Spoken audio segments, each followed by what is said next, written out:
While we sleep, the guardians of the night take to the streets, having said goodbye to those they love.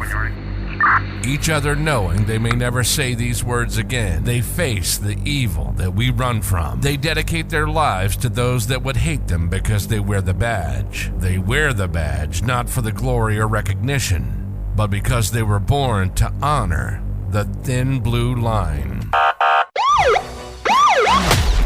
This is the LEO First Podcast. We'll talk to the men and women in law enforcement, those that have retired, and anyone who's impacted by law enforcement. We'll peel back the curtain, and you'll get the real stories. The good, the bad, and the ugly. Every law enforcement officer has a story to tell. Get ready to hear from the men and women who put their lives on the line every day for their communities and their country. Welcome to the LEO First Podcast. Now, here's your host, Michael Laidler. Hey everybody, it's Michael Laidler, your host of the LEO First Podcast, and today I'm in Detroit, Michigan at the Impact 11 Boot Camp. Now, you're going to see me in another room as usual because you know I love this traveling podcast that I do. And I met our guest literally yesterday, and I will tell you, if you look at him right now, especially if you're watching the video version, what you could tell is that he does have that prototypical law enforcement look. So out of my heart and my little bit of extrovert personality, I was like, you know what? Let me go introduce myself to him. And then when I did, come to find out, he does have a past in law enforcement. So today we have Jeff Marr with us. He spent 8 years in law enforcement in Colorado, right outside of Denver. And now he's doing construction. But the cool part about it, he's also a speaker, kind of like myself. Well, not kind of like myself. I am a speaker. I can't say kind of because we are speakers. True. And that's how we're meeting. And one of the things that I love to see, especially in the law enforcement industry and going beyond, is you never know who you're going to meet, especially on your journey. So one of the things that was even more cool was that when I found out what his Instagram handle was, and I'll make sure it's in the notes, but also at the end, but it's called The Bearded Bodybuilder. Come on, guys. Look at that beard. You see my beard. You guys have seen me in the past. You know I can't even grow facial hair right here, so I can never get an amazing looking beard. I even heard people walking by complimenting him. But make sure if you haven't followed him, you reach out. And even if you send him a message and say, hey, Jeff, we love your beard, that'll be dear to my heart. And maybe put hashtag podcast, and that way we can kind of drive people to him. But you guys know one of the best part about being a speaker, podcast host, or even just being around others is we get to connect and hear people's story. And part of the law enforcement or the LEO First Podcast is how do we humanize any part of our lives? And we show not just the viewers, but people that may have certain opinions about law enforcement. How do we show that we're just people? It's just that we've been in and continue to be in different high stress environments, whether it's law enforcement, construction, speaking. And we just want everybody to kind of know that we're just regular people. So that's what we're going to talk about today. We're going to talk about some of Jeff's journeys and some of the things he's doing nowadays, and really just kind of unpack and, I guess, unlayer, if that's really a word, some of the things that he has gone through and what brings him to this amazing day here in Detroit. So, Jeff, what do you want to talk about today? About anything. Well, it's your stage right now because people are listening. Yeah, like you said, history in law enforcement. I spent 8 years. I was a dispatcher a couple years before that. Wow, okay. So just always knew from the time I was in third grade, we were given the assignment of what do you want to be when you grow up, and it was either a cop or a paramedic because they had lights on their vehicle, and the cops got the gun, so I was like, I'm gonna go with cop. Yeah. And I always share that story because ultimately it really just ingrains in me. I always knew I was called to help people. You know, like that's what I was put on earth to do, is help people, and being a cop was a great way of doing that.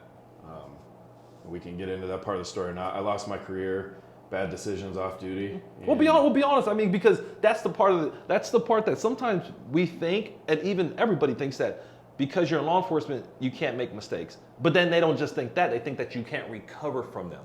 Right. And obviously, if you're sitting here, you're alive. I mean, so you recover. I mean, I'm sure you had your ups and downs. That's again, we all do. But sometimes there might be someone on here right now that's going through a bad decision that they made that they're wondering right now if it's worth it to stay alive for another day. And that's the kind of things that I love to bring out in people. It's like, well, yes, I had my dark days, which it sounds like you're going to tell us about that. So tell us, I mean, you tell us how much you want us to know about that. I'm an open book. Go ahead. And I share all the time on social media too about all this. But so I became a cop right at 21. I actually timed it out to where I graduated the academy 2 weeks before I turned 21. Wow. So I just knew that's what I wanted to do.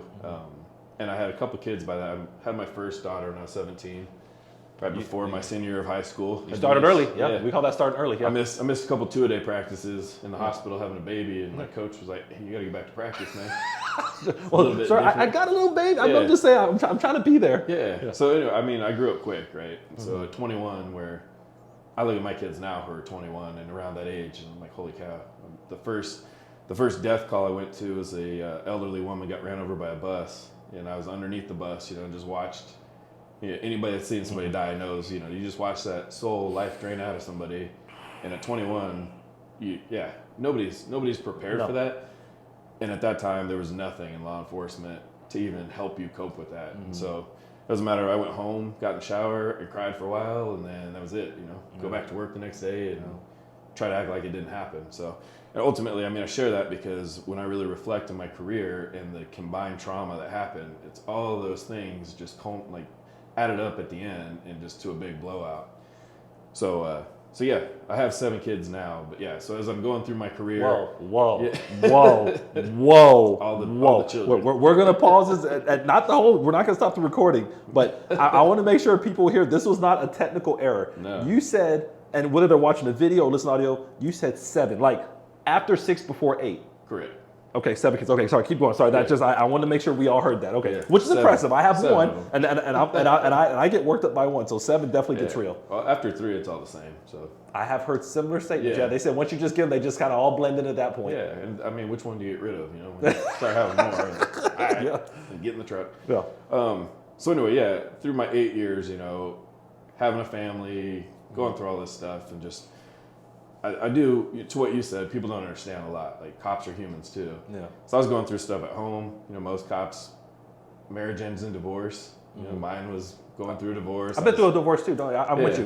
Yes, in law enforcement, I understand. And it sucks. It does, but going through divorce, having an affair, had that, stress on my plate, which I brought, self-induced for sure. And I started struggling with alcohol when I turned about 25, 26. So after 4 or 5 years in law enforcement, is where I really found alcohol as my whoopee. Over 30% of police officers have a problem drinking behavior. So I mean, it's not uncommon. Dude, if it was from my research, I'd say 100% because that's all I hung out with, right? Was the other cops that drank. But so just this thing started to unravel for me. It's family stuff at home. It's on the job traumas that were happening. It's my battle with depression and suicidal ideation, which I've dealt with since the time I was little. And actually, the funny part about that is I did CIT training, which my sergeant sent me to because I didn't want to go. Yeah. And for anybody that doesn't know, it's crisis intervention team training. Correct. It's how do you talk to somebody dealing with the mental health crisis. Correct. It's really touchy-feely, right?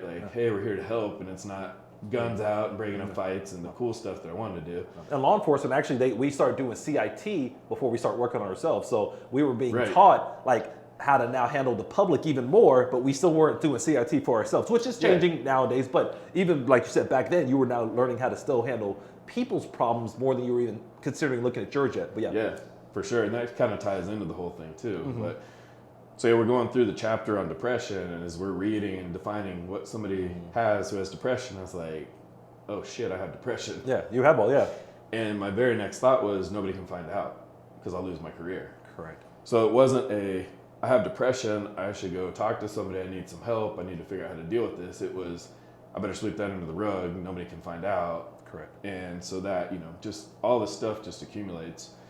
So New Year's Eve in 2009, we had a call of an 18-month-old. Dad couldn't wake him up from a nap, so we go there.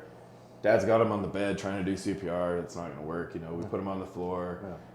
My partner's doing compressions. I have the mask on his face and I can't get it to seal, so I ended up having to do mouth to mouth. Correct. Which I've done CPR 14 times. Saved 2 people. It's not great odds, but I've never done mouth to mouth because they're people, right? This is a baby. Yeah. So I did mouth to mouth, and that just blew up my head. I mean, the whole. Well, remember, you're not going to ever forget that, no matter what. One of my 6th oldest child. Yeah. Number 6 in line. I was trying to count this. Yeah. I was trying to math. Yeah, he was the same exact age when this happened. So it just it blew up my mind. And so I always tell people it's not a matter of if, it's when. And that was the call. And so from then, I just started drinking a whole lot more. And everybody from the chief down told me, hey, we have help. You can go talk to somebody. And I'm like, what are they going to do? Yeah. Well, especially like you said, even back then, I mean, it's, and if you go seek help, especially back then, right. what is everybody else going to say at that point? Exactly. The chief may, and like I said, I don't know your chief, and I don't, it doesn't really matter, but you don't know what the real perception is going to be. Once you say, oh, I'm going to initiate this process. Yeah. Yeah, and even, my chief there, I believe he was sincere, and I believe everybody was, but we still, it was never told it's okay to be vulnerable, it's okay to be weak, it's okay to lose. That's never the mentality as a cop, like you win. No. That's all you know is to win. That's how you go home. Correct. So the thing that really blew up my mind, though, was a week later, I'm walking through the hall, and one of the detectives says, hey, sorry about that call, I heard about it's got to be rough, let me know if you need anything, blah, blah, blah. And then I said, I'm fine, whatever, because you got to, you lie to everybody. Yeah. And she said, I was going through the case, so I don't see any pictures of the crime scene. And as soon as she said that, man, my head was just like, oh, shit. Yeah. Like, we handled it as a medical assist, and that's it. We didn't process anything. We didn't take pictures Correct. of anything. Well, you were just, you were there as what most patrol officers that are watching, like, hey, my job is to come try to save the life. That's all I'm not here to calling evidence recovery or calling somebody else. Like, once I'm done trying to save a baby's life, especially in your case with mouth to mouth, that's all I'm doing. That's my focus. Right. And to the point we loaded him into the ambulance, I got dispatched to a cold hit and run right away. So I'm off to the next thing, So not even time to process. As a matter of fact, on the way to that, my partner sent me a message on the MDT, just said, you okay? And I started typing back, I'm fine, whatever. And then I deleted all of it and just said no. Yeah. Because I wasn't. Correct. That should have been a sign. Yeah. So yeah. Yeah. Yeah. It was definitely, if anybody's going through things and you start to see any repetition or patterns, like if I can help, that's my whole thing. Like I'll share my story because I want somebody else to not. Correct. Yeah. So yeah, when you see signs, I would say if you think you need help, you do.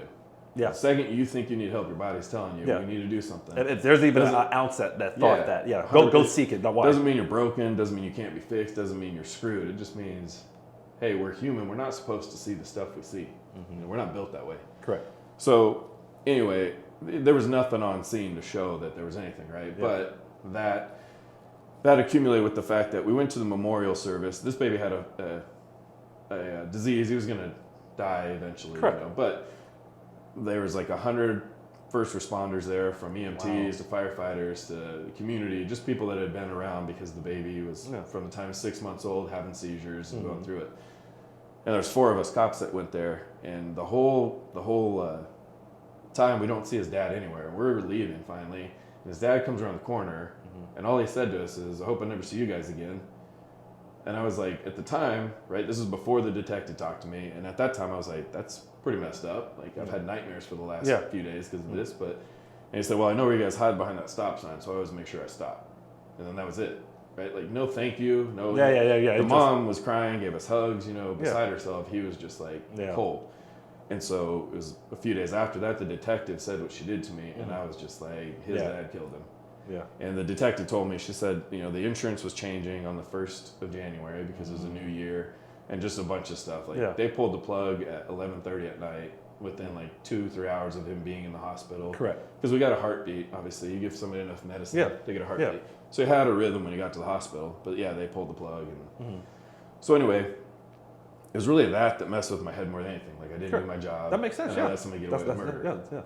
And so, from there, just spiraled, right? All the drinking. I was a motor cop, and I ended up getting hurt, so I was on light duty. I'm in records, so you go from being like, I'm like, top dog, I want to be in the shit, right? Like, if something's going down, I'm the dude you want there. Like, let's get it done, to filing records. So my mental status was messed up. I had ended up dating a dispatcher while I'm still going through a divorce, and I have 6 kids at this time, not all 7, but just a lot of stuff going on. So her and I ended up getting into it a few different times, just arguing, and things got out of hand. And there was one night that I was in my truck. Her and I got into an argument, so I went to my truck. I had my duffel bag with my gun. Always have my gun with me because you're a cop. And my we take it to the bathroom. Yeah, in our house. Right. 100%. Yeah, you just got your gun. Yeah.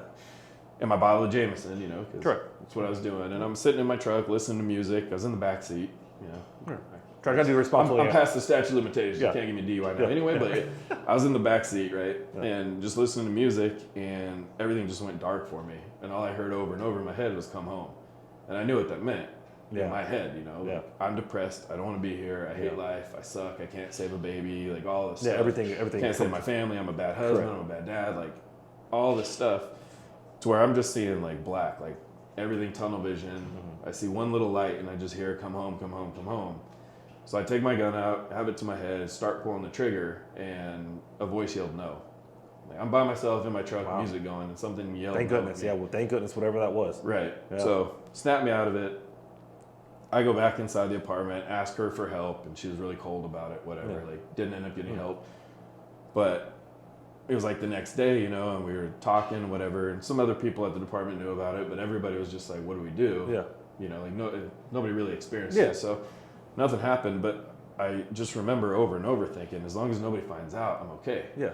And instead of, holy fuck, I almost killed myself. Yeah, that's a big. I can always get a job, but I can't always get another life. Right. Yeah, we only have one life. Right. People don't know you only have one life. 100%. And that's just how like entrenched I was in the whole thing, though. Mm-hmm. And beyond that, before I went on light duty, I had a whole plan on how I was going to wreck my patrol car. I know what wall I was going to hit off the freeway, you know, at what speed. I'm an accident reconstructionist. Like I know how I have to hit it, what angle. So I could go out as a hero, right? Like the community wouldn't know. My kids wouldn't know. I knew, but. Right. And so going on light duty saved my life. That night in the truck, you know, I say God saved my life.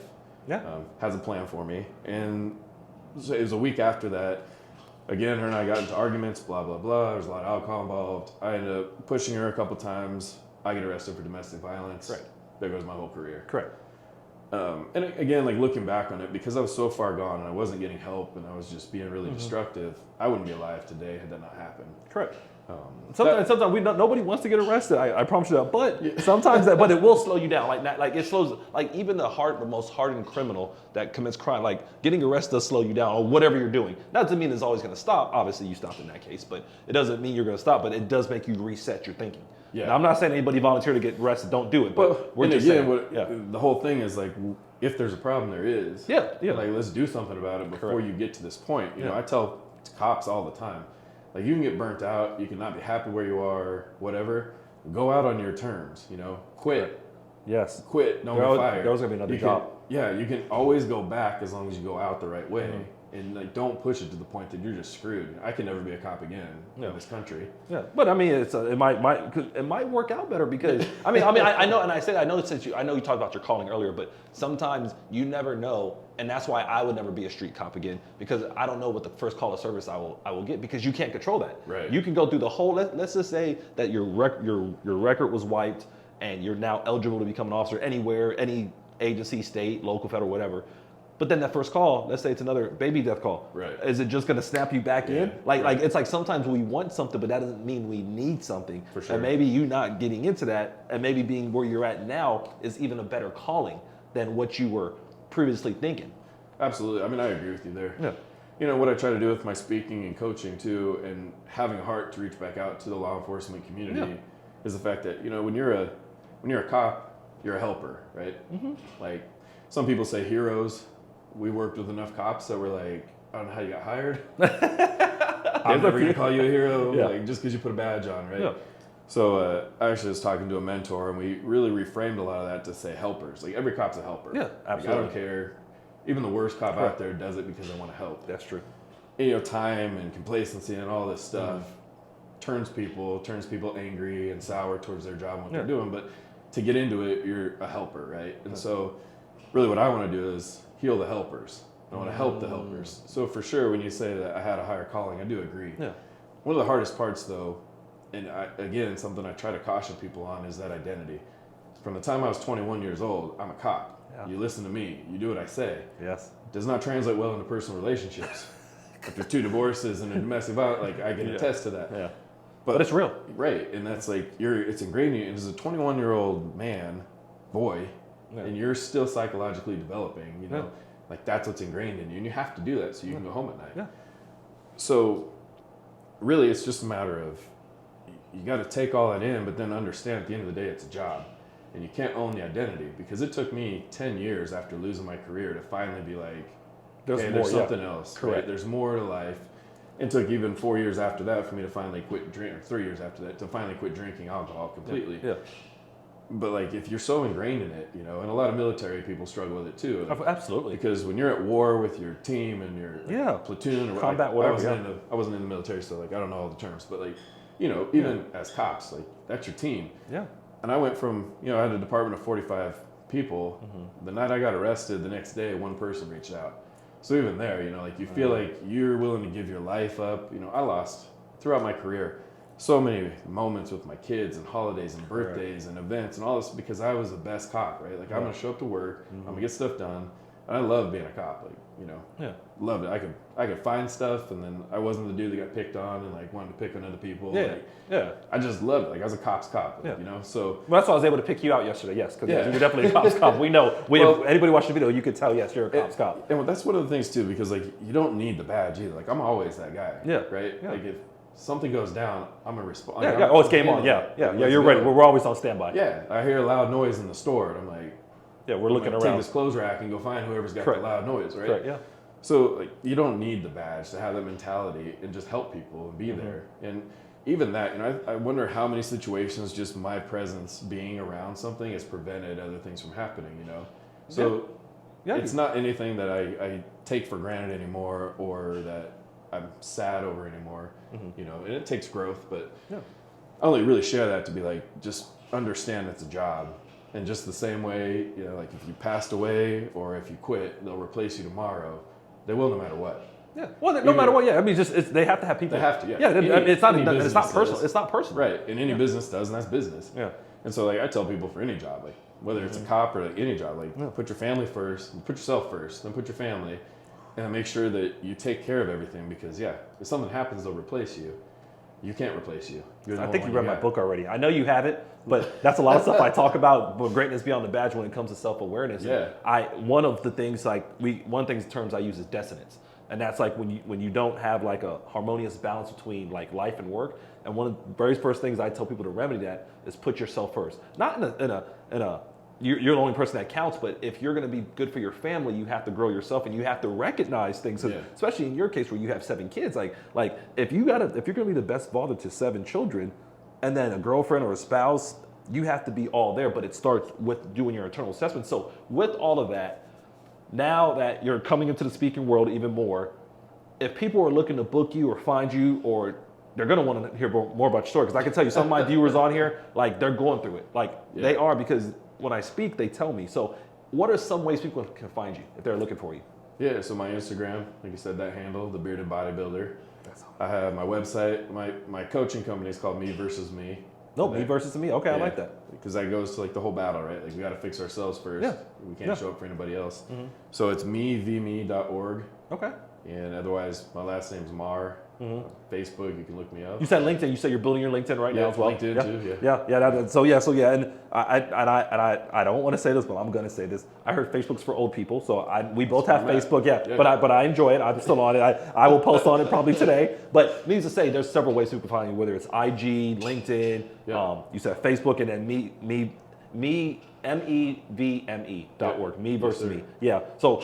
With all of Google my name and my phone number out there too. Hey, well, if you need to get hold of me. That's why I tell people, they're like, you give your number out, and all law enforcement, it goes against all of our natural tendencies. I was just like, if somebody really wants us in this era, now this isn't the 90s or the early 2000s. People are gonna find you. Like, there's all types of software that will break everything. We don't want to make it easy. I said if somebody really wants Michael Layler or Jeff Marr that bad, they're going to find us. Like, it doesn't make a difference. So with that said, what are some final words you have for the viewers?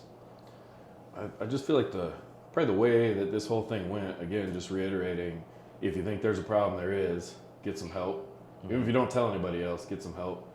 I would say, piggybacking off of what you said, there's a healthy selfish, right? You need to show up for you, or else you can't show up for anybody else. If you need personal days, if you need mental health day, if you need whatever. They're real. You have to be selfish, otherwise you won't be around. Yeah.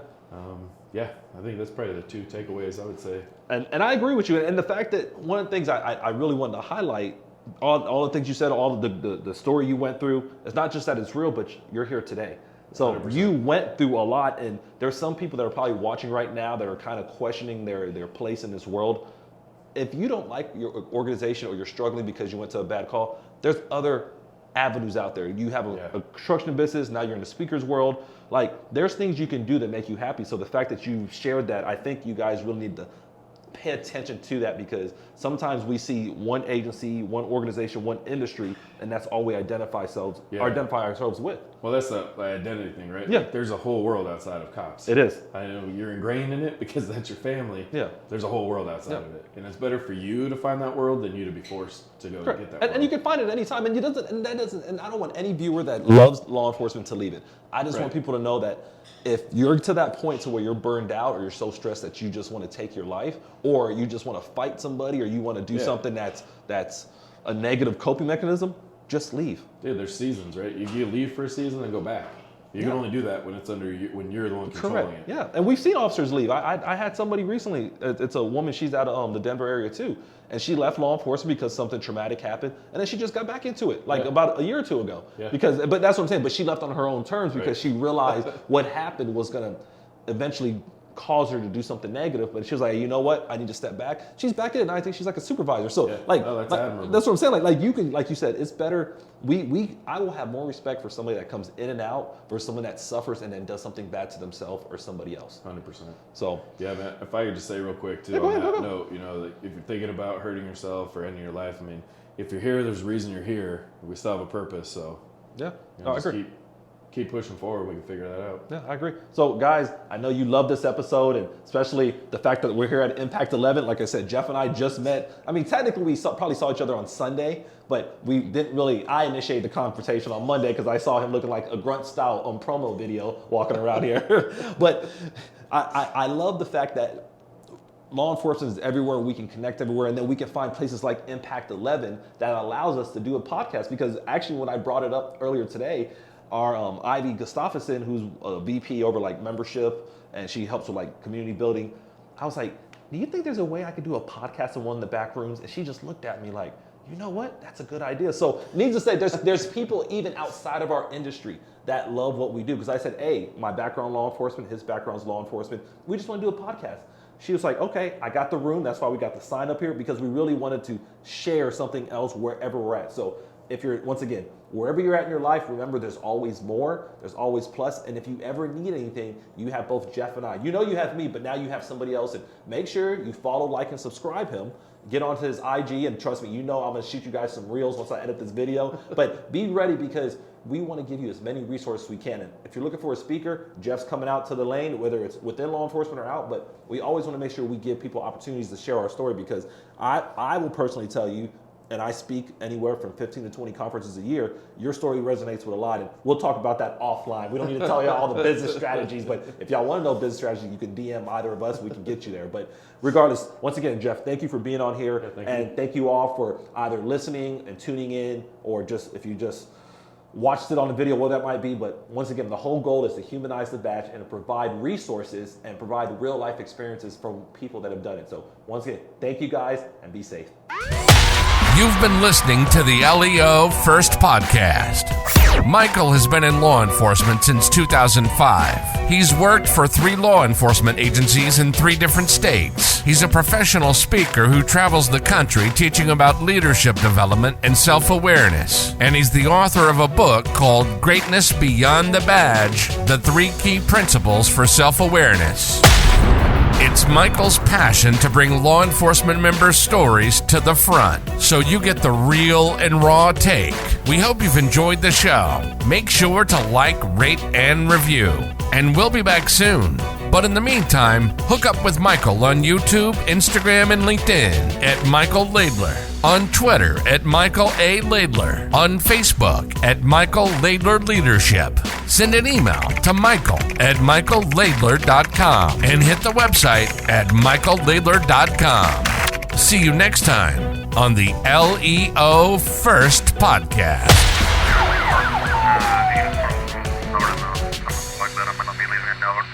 Find vehicles, I think they're